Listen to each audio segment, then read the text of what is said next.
which will be with Marian Tataru. She is affiliated with the Doctoral School of Philosophy, Sociology, and Political Science at the West University of Timisoara, where she had the privilege of working under the supervision of Professor Florin during her doctoral studies. Today, she will be discussing the flexibility of logic-based therapy across contexts. Well, it's a he. Oh, I'm sorry. Yeah. And whenever you're ready.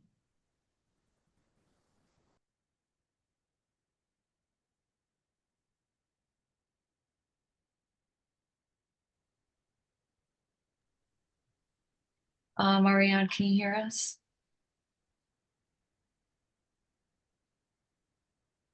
I'm going to call him. Yes, I hear you. I think it was a misunderstanding because my timeline is like 9:30. Now it's 8. So we'll start now because I wasn't ready for this, but I could start. There is no problem. Okay, that would be lovely. Thank you. So let's see. Oh, hello everyone. Sorry for this misunderstanding. I hope the title of my presentation is clear enough, because what I set out to do today is to underscore the immense value of the LBT in the field of philosophical counseling. In my opinion, LBT, with its clear and adaptable structure, can be applied to any individual, irrespective of their social category, education, or life context. In my opinion, we all at some point can fall prey to faulty reasoning, often fueled by emotion instability. This is a danger that none of us is immune to, and it's crucial that we address it. I'll now read my paper, and I apologize in advance for the lack of attractiveness of this type of presentation. I just hope you will bear with me and support me to the end.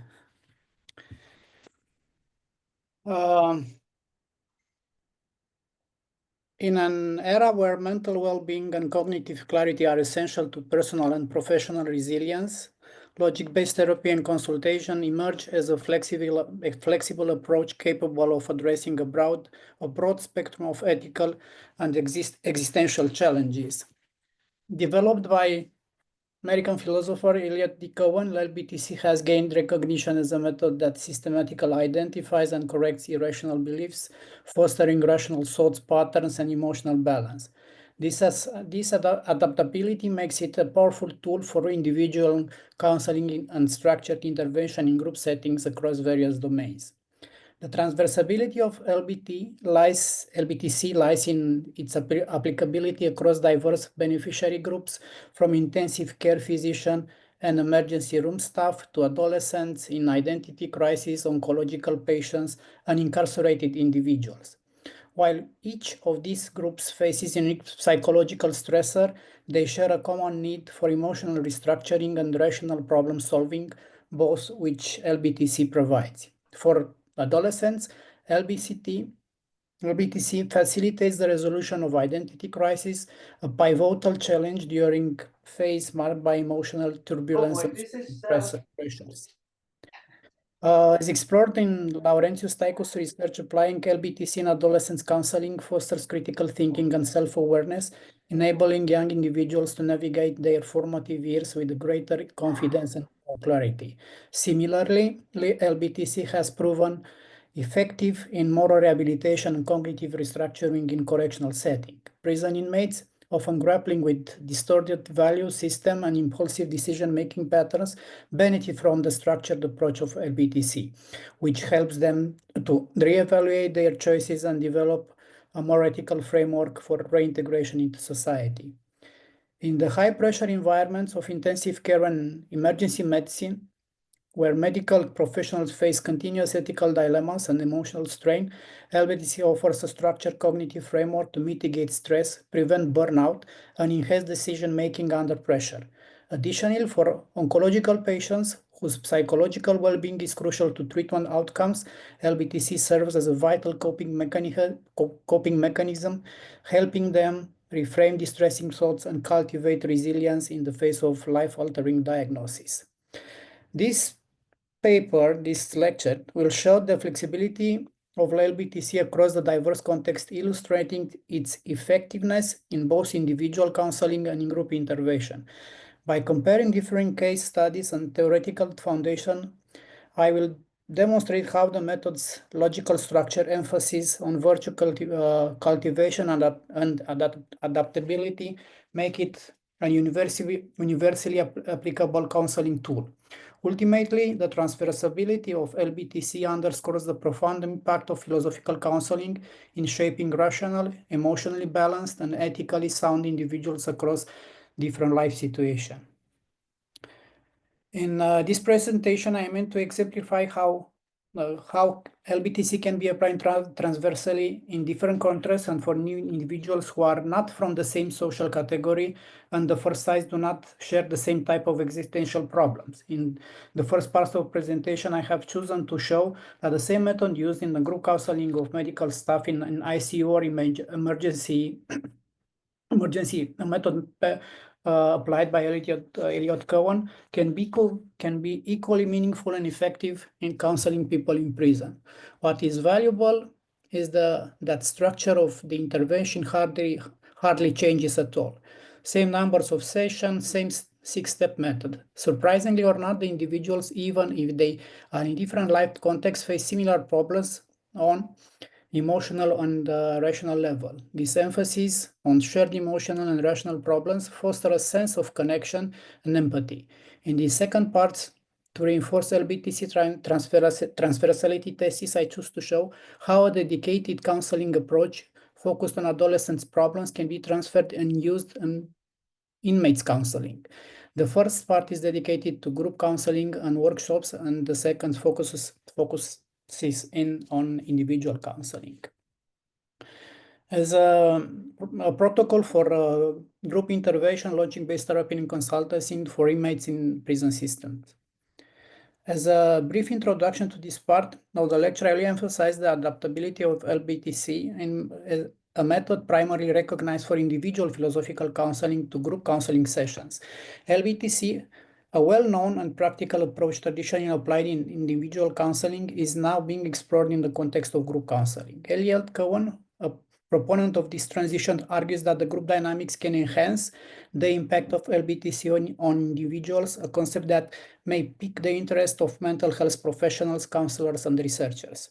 Irvin Dialom and Molin Lesch have identified 11 essential factors that contribute to the success of a group counseling, factors that are often absent or less pronounced in individual counseling. These factors are hope, universality, sharing, caring, altruism, disclosure of repressed memories, development of socialization techniques, imitative behavior, interpersonal learning, group cohesion, catharsis, and existential factors. Applying LBTC in group session provides a platform for exploiting these factors. For example, universality and group cohesion can counter social isolation and stigmatization. At the same time, altruism and interpersonal learning allow participants to improve their social interaction skills and correct their irrational thinking through constructive feedback. In addition, the existential factors addressed in LBTC fit well in group settings where participants can explore concepts such as responsibility and mortality in a safe and supportive environment. The LBTC specific group dynamics include three key features: here and now interaction, the microcosmos of external interpersonal relationship, and the transfer of group learning into real life. These features allow participants to experience and learn in a direct and applicable way, contributing to sustainable changes in behavior and attitudes that those achieved through individual counseling. In conclusion, the use of LBTC group counseling holds significant potential. It enriches interactional experience and potentiates the beneficial effects of counseling, making it a valuable means of triggering change among participants. Elliot Cohen, in promoting this approach, emphasized the significant potential of LBTC group counseling, making this method valid and highly effective.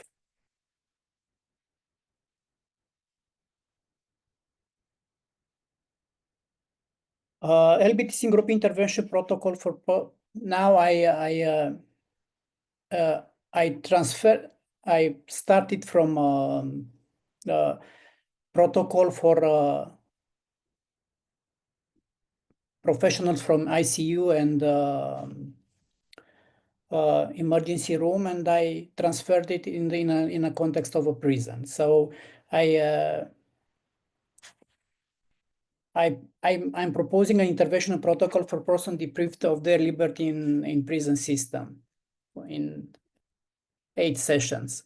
Session 1, establishing ground rules regarding group functioning, safety, and defining purpose. The philosophical counselor facilitating the group introduce themselves and describe their roles in the intervention.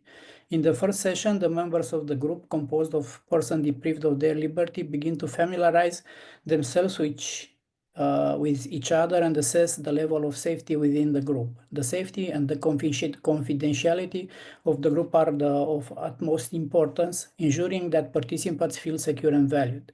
Group members are invited to present and share information about their personal experience in detention. The session's objective is to begin building a sense of belonging and safety that fosters and open the honest communication. The main aim of the group counseling session is to reduce the personal depreciation associated with the period of detention caused by the loss of liberty and lack of autonomy, mainly through the logic-based therapy and consultation method. Key terms are clearly defined, including personal depreciation, autonomy, liberty, logic-based therapy, and cardinal error.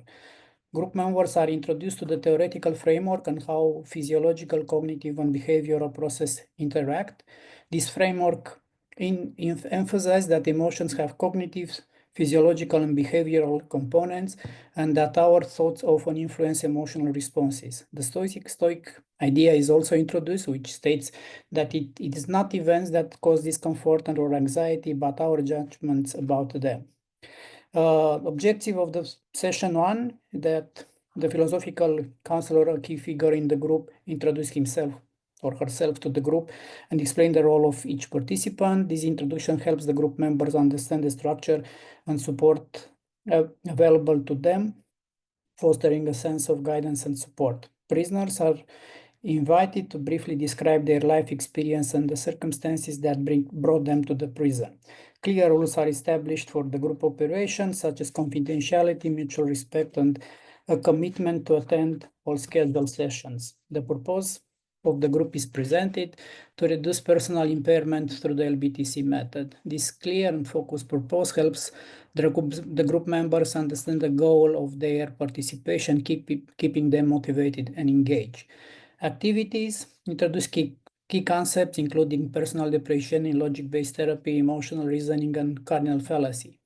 Explain the interplay between cognitive, emotional, and behavioral process, emphasizing the cognitive judgments largely determine emotional responses. Applying an inventory similar to the demanding perfectionism inventory adapted to reflect the specific of life in detention. Sample statements might include: I feel completely worthless when I fail to meet the standards set by others of myself. I feel overwhelmed with guilt for my past action and constantly think about them. I feel anxious about my future and what will happen after my release. I'm hard on myself when I do not reach my goal. I'm full, that's why I got caught. Session 2, LBTC presentation, identifying cardinal errors. In this session, participants are instructed on the cardinal errors of LBTC, which focuses on cardinal logical errors, such as the demand for perfection, catastrophizing, and chronic helplessness. constipation, and damnation of the self and others. Specific examples of life in detention are given, such as I have to be number one in detention. If I do not, I'm a total failure. Detainees share their life experience and provide feedback to each other on their emotional reasoning using the instructions given to identify types of self-dysfunctional reasoning. The counselor presents Elliott's Cohen six-step method adapted for the detention context. First, identifying irrational thinking, recognizing cardinal thinking errors, refutation of irrational premises, demonstration that these thinking errors are counterproductive and false, setting rational goals, identifying guiding virtues which can replace irrational behaviors, acquiring philosophical wisdom, consulting great thinkers to guide the new goals, constructing a rational plan of action, applying a philosophical wisdom to practical plan, implementing the plan, practicing the new principles in our everyday lives.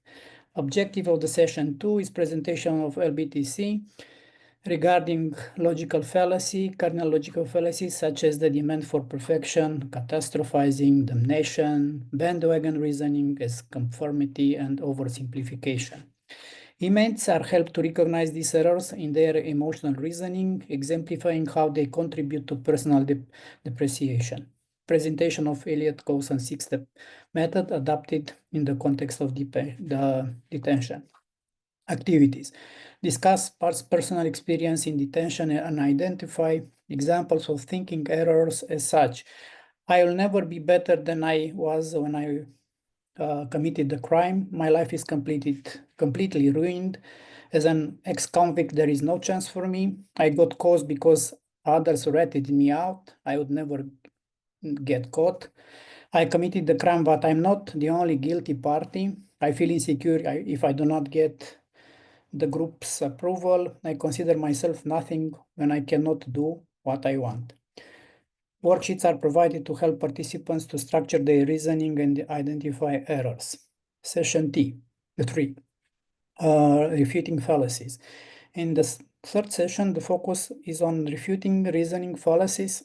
Participants are taught to demonstrate the inconsistencies, lack of evidence, double standards, or self-destructive consequences of irrational thinking patterns. Group exercise include revealing emotional reasoning related to stressful events in the penitentiary and practicing denying false premises of other group members. Analyzing cardinal errors using the example of the zero-state reduction syndrome that many prisoners experience. The zero-state syndrome involves the irrational idea that you are nobody when you take orders from others. For example, prison staff. Marian, I just wanted to let you know that you have about 5 minutes left before we have to move on to Q&A. Okay. I apologize for the interruption. Identifying virtue, antidote virtues, reframing emotional reasoning, and applying personal philosophies in session 5. And session 6, adding imagery to overcome cardinal errors. In session 7, it's mindfulness and meditation. In session 8, it's concluding group counseling. Now for the second part, which I think it's also important, is similarities in the application of the logic-based therapy method in counseling adolescents and or counseling inmates. I have to confess that this paper was inspired by the study by the philosophical counselor Laurentius Staicu, Overcoming Identity Crisis in Adolescence with LBTC, which proposes LBTC as an approach in counseling adolescents facing identity crisis. The potential of LBTC to aid adolescents in their identity crisis is beacon of hope in the field of counseling. Adolescence is a time of critical transition marked by young people's collision with the complex of challenges of maturation and social acceptance. Similarly, prison inmates face moral and existential crises in which reevaluation of previous values and decisions becomes essential for their subsequent rehabilitation and reintegration. Laurentius Staicu proposed to apply logic-based therapy in consultation in philosophical counseling session with adolescents facing age-specific identity uncertainties, proves that transferability and methodological transferability of Elliott-Cohen approach approach, applying the same method to different categories of clients whose overlapping problems intersect with existential dilemmas proves that Cohen's intuition was correct. Many disorders stem from faulty appraisal of reality and the facts that make it up. We become emotional charged, reason poorly from irrational premises, and then explode into erratic behaviors that make our life difficult. Psycho method, which is highly practical, underscores the practicability of LBTC life in real-life situation. He emphasized that adolescence is a tumultuous period characterized by intense search for identity and confrontation with a rapidly changing reality and multiple external stressors. In his study, Stykos details how LBTC can be used to help adolescents who have difficulty defining identity by pinpointing and correcting the errors in reasoning that underlie dysfunctional behaviors and emotional distress. Tycho proposed a 5-step intervention model. The first step is recognition and assessment of emotional reasoning and instant gratification in adolescent behavior. This is a step crucial as it highlights the negative consequences of these strategies, paving the way for the further intervention. Reasoning disruption, analyzing the reasoning underlying the adolescent's coping mechanism, exposing any errors in thinking and encouraging critical self-reflection. Virtue cultivation, identifying relevant virtues such as moderation, counterbalancing reliance on dysfunctional coping mechanism. Philosophical anchoring, integrating the identified virtue into philosophical framework using philosophical perspectives such as Aristotle's ethics to provide context and meaning. And practical integration, translating philosophical ideas into practical rules and principles tailored to adolescents' understanding, facilitating the application of moderation in everyday life. Similarities between identity crisis in adolescents and moral conflicts in inmates. The self-identity crisis of adolescents, as described by Laurentius Tycho, and prison inmates, existential and moral crises have many similarities. Both categories of individuals face a period of re-evaluation of values and confrontation with external influence that may destabilize their identity or behavior. Adolescents in their research for their identity are often influenced by social and emotional pressure that can lead them to risky or dysfunctional behaviors. For example, the desire for social acceptance may push them to adopt risky behaviors or conform to norms that do not reflect their values. This phenomenon is often amplified by tendency to seek instant gratification and to make decisions based on intense emotion without assessing the long-term consequences. Similarly, prisoners are confronted with moral and existential doubts, where the re-evaluation of previous values and decisions becomes essential for their rehabilitation and social reintegration. Many of them have adopted through their lives dysfunctional coping to those observed in adolescents, such as reasoning and instant gratification. This mechanism often contributed to the criminal events that brought them into conflict with the law. LBT, as applied to adolescents in identity confusion, can be adapted to meet the needs of persons deprived of their liberty. For example, a prison inmate who has committed a crime under the influence of intense emotion can be helped through the LBTC to recognize the starting point in the form of the cardinal error of reasoning and develop self-control to avoid such situation. There is more time there. I have like one paragraph and I could finish my paper. Oh, yeah, you can finish the paragraph. Okay, And then we can move on to Q&A.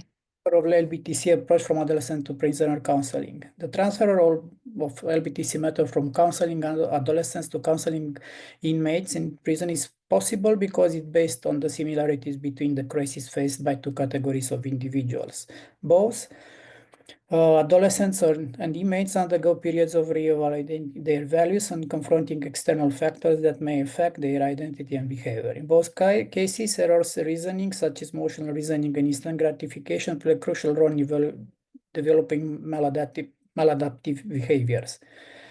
For adolescents, overcoming the identity crisis involves correcting cognitive and emotional errors and cultivating the virtues needed to develop an authentic and balanced self. The same principle can be applied to counseling prisoners who need an ethical and rational basis to reintegrate into society after release. The LBTC method can method can therefore respond in the same way to the specific needs of inmates, helping them to recognize and correct their errors of reasoning and develop the moral uprightness. For example, in counseling adolescents, cultivating moderation is a core virtue to counteract the tendency towards instant gratification. It can be similar for inmates who can be encouraged to form virtues such as self-control and courage to face challenges of life detention after release.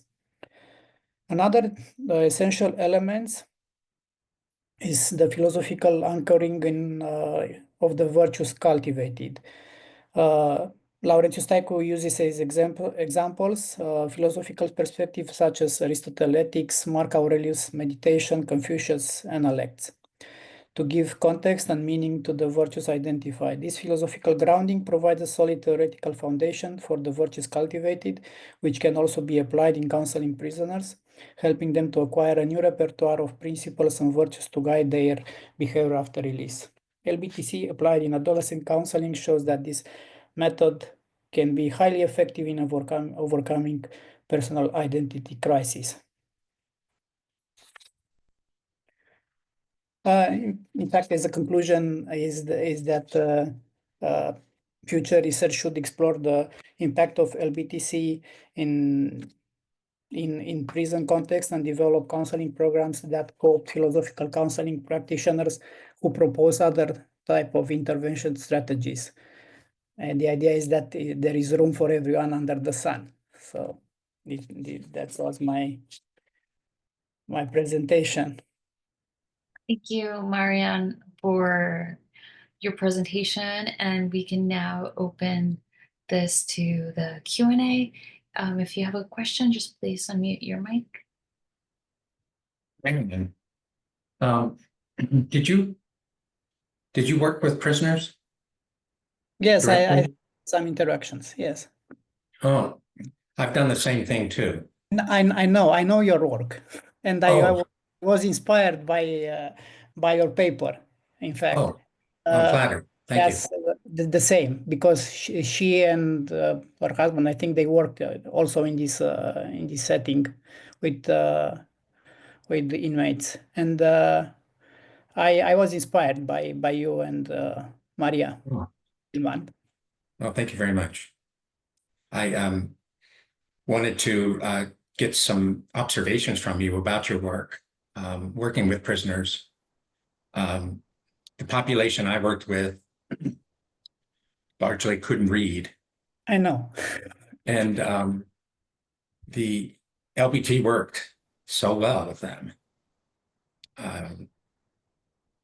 I wasn't able to give them anything to read. It was just be conversations and stuff. And what was your experience like?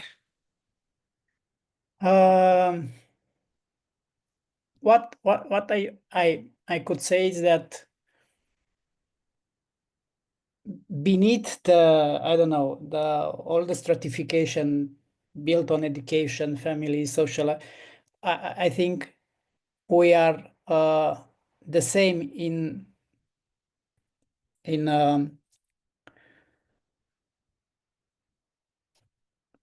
understanding the value of life. In fact, I think the cardinal fallacies are easy to understand when they are damaging to other people. So no matter, irrespective to your education or life context, when you hurt someone, you know that you hurt someone, and you can start from there to make them to understand the fact that hurting other people is the worst thing that you can do, So I think this is the starting point in any discussion with inmates. I know there is a lot of illiteracy. I think it's like is the same in average population of prisons. So there is you have to be simple. You have to be to be very clear in explaining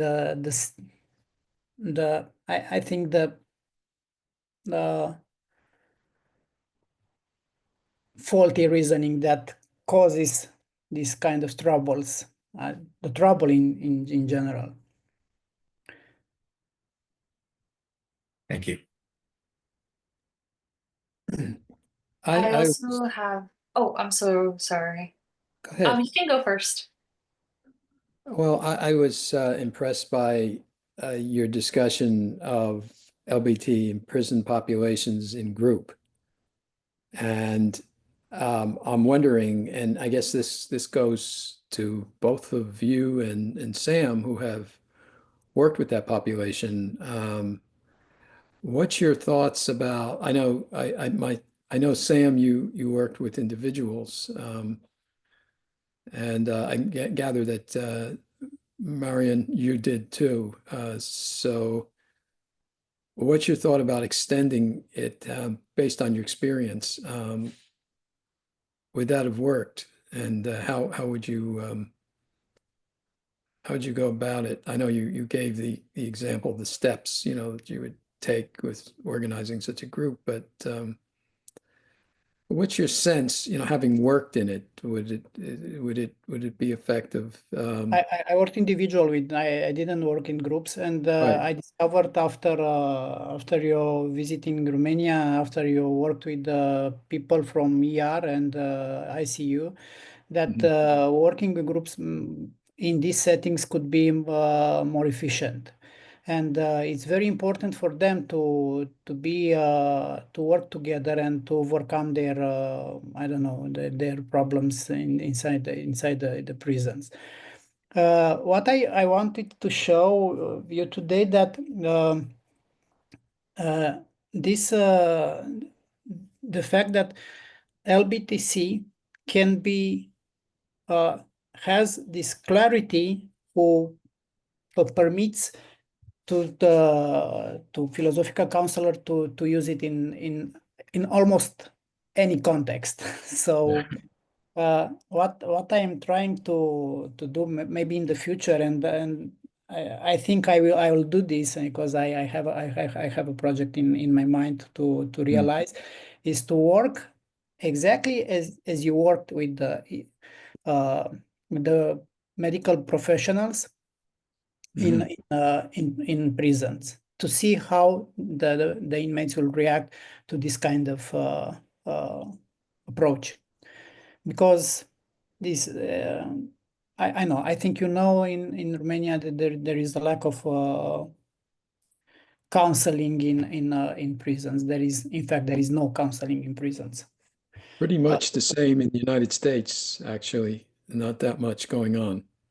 No, they are not helped. So they are left in I don't know, as they were in before they are going to prison. So if you want to integrate them after release and to avoid recidivism, you have to provide a counseling help, which is it's not about only restructuring and a cognitive. It's about making them understand the uh, the fact that they have a chance to do a normal life, because nobody explains them and helps them to understand this. They are like stuck, like they think about them that they are cursed, So Mhm. and we don't have a system that provides any type of help. So they do not have, and in fact,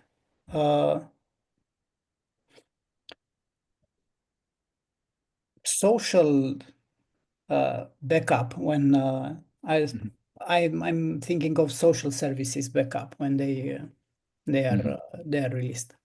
Now, you went through Yalom's criteria for, For group group and cohesion, yes. working in Yeah. groups that, Mhm. and I agree totally with this type of beneficial interaction in groups. I Yeah, work in groups, but we're not with the mates. I work in groups with other type of category of people, and I understand the force of this type of intervention. yeah, it's very powerful, and I think that's due to trying that out in prisons could because the feedback that they get, this learning process that could take place Yes. by Yes. exchanging, and sharing, the faulty thinking and connecting, and validating the feelings, that they have and trying it out, testing what they think and getting feedback and helping to revamp their irrational thinking. And then, on the idea that Yalom had, which is to go out and, apply what you've learned within your group context to the real world, which in this case might be the world outside the prison. Um, so, would it lead to, changing the recidivism rate, and I think there's some interesting studies, that could be done, to see if group LBT could actually lead, by doing some maybe controlled studies, having one group learning LBT and the other group not, and then tracking the recidivism rate, afterwards, and seeing, what happens, because that could give us some really useful data, about, at the efficacy of it as a group thing. So I think your idea of, applying, LBTC in prison in group populations, that's a really good idea, and it's got, some good In fact, potential. I was thinking as this kind of intervention as composed in two parts: the part inside the prison and the counseling session in group to continue after release, like 6 months, because it's very important. Follow up. Because different settings, inside it's one setting, outside it's another setting, and they have to adapt to reality of outside. So you need there, and in my mind, there are working group with former inmates and the members of community to bring them there, and to try to help each other in, I don't know, eliminate prejudice about inmates, and to make the former inmates to feel more secure in the life after prison. Because I know, because I had discussion with the people which are were released, and there is a problem because they have no support. Not most of them, but some of them, they have no support. Uh, uh, some of them, they have the families behind them, and they help them to um, reintegrate, but it's also very, very hard because the families, I don't know, they provide food, shelter, and that's it. You have they need to be understood, and they need to um, um, be helped, that they need this idea of hope, that they could prevail their state as a former inmate, because there is a lot of stigma, labeling. So people who are released from prisons, they have problems in getting a job, and it's very difficult for them. So that's why I was thinking that this type of group counseling, they have a part in, I don't know, like 8 sessions, I don't know, 1 session a week, and after they are released, to continue this group sessions with other actors, with them and people from community. People from like influencers of community who could spread the I don't know, the good ideas, Okay. to help to temper a little bit the idea that a former con is or ex-convict is a danger for community per se, which is not all the time. No. Mhm. I Well, wanted thanks. to contribute just with something very small. Prior to being an LBT consultant, I worked at a women's prison. It's the largest prison in Georgia for women, and I was there as a chaplain. So it was more of like spiritual care. And I would say that every time I went in, I mean, you can't bring anything to a prison. You can't take anything out of the prison. So I couldn't really bring in books or anything like that, but everything was verbal, and it's about like creating rapport with everyone. And in my experience, I would say every time I went in, it was a group session because I was put with the populations that didn't have high security. So I would come in and just be swarmed immediately. And I always saw myself there not necessarily to provide with an agenda to provide any type of like spiritual care or anything like that. For me, it was always about talking to them about philosophy, and freeing our minds and being able to kind of like help them liberate themselves from perhaps some of the of the way society wants them to think and act because of where they are. And I think doing group sessions with LBT would be really profound in any setting, really. Yeah, I think it would almost like have a guided thematic behind it.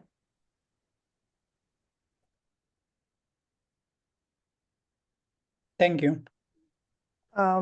Just briefly, my husband and I, when he still worked at the prison, are you familiar with our work?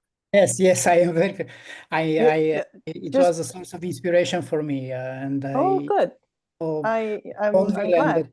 the Treaty of Virtues. It was a very good idea, and I'm very happy that I can talk to you, and There's just a joke. The joke your method. is the inmates really appreciated this because a priest will tell you you're sinful. A psychologist will tell you you're sick. Yes. But a philosopher will tell you you're stupid. And if you're stupid, you can rethink what you did. And what was very yes, important in our group, the philosophical aspect, I think, in our group was the suspension of judgment. That they really felt that they could speak freely without being judged, even by each other. And we also used an awful lot of humor. But very important things could be, they brought up themselves because they felt safe. And we didn't go in with trying to change their thinking, but giving them the opportunity to rethink for themselves. So we would discuss things, and then they would go back to their cells and they said, we thought about a lot that we were talking about. So we didn't really do it there, but we gave them the opportunity to think and discuss, for themselves or with others. I remember the idea of aporia. Yeah. Yes. Absolutely. Yeah. No, and we actually had a good time for 5 years. So I think that also shows that it was relaxed because there was a lot of humor. And the one last thing is that I felt you don't only reflect on texts. We did bring in books and everything, Viktor Frankl and so forth. But I also decided that the last 10 minutes we could reflect on music and I would bring in CDs, and it would be classical music or jazz or something, and they could just hang out in the chapel and just lie on the floor and just be quiet and listen to the music and then leave. So reflection is on many scales, many levels. And I think music can bring them to a piece of quiet and reflection too. Thank you, Marian, for your presentation. It was so Thank you, Ron. lovely. I don't know if any of you have